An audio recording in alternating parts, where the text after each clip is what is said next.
मी ना एक दिवस कंटाळा केला आणि त्याची खूप मोठी शिक्षा मला भोगावी लागली. ती काय ते पुढे सांगतेच, पण त्या अगोदर सगळ्यांना श्री स्वामी समर्थ. तर ना मला सवय आहे की रात्री थोडंसं काही शिल्लक राहिलं ना तर ते छोट्या छोट्या भांड्यांमध्ये काढून ठेवायचं आणि बाकीची सगळी भांडी मी घासून ठेवते. म्हणजे कसं सकाळी उठलं ना की किचन कसं स्वच्छ दिसतं आणि इतका काही पसारा म्हणजे काही भाजी वगैरे असेल तर ते मी काढून फ्रीजमध्ये ठेवते.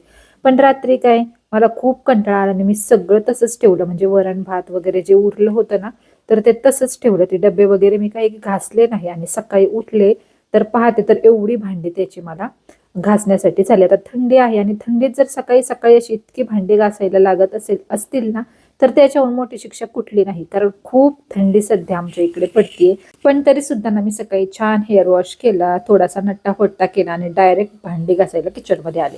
आता कितीही काम असू दे आपली शायनिंग काही जाणार नाही. त्याच्यामुळे छान आवरलं आणि मगच किचनमध्ये आले.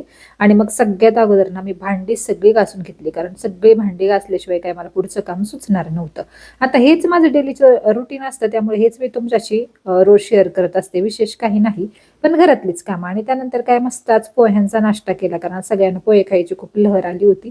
मग काय गरमागरम पोह्यांचा नाश्ता केला आणि जशी आपली मिनी ब्लॉगची सिरीज चालू आहे ना तशीच माझी नारळ पाण्याची सुद्धा सिरीज अजून संपलेली नाही. मध्ये आधी थोडासा थकवा येतो तर नारळ पाणी चालूच आहे. तर चला तुम्ही लाईक आणि फॉलो नक्की करा असे छान छान व्हिडिओ पाहण्यासाठी. बाय.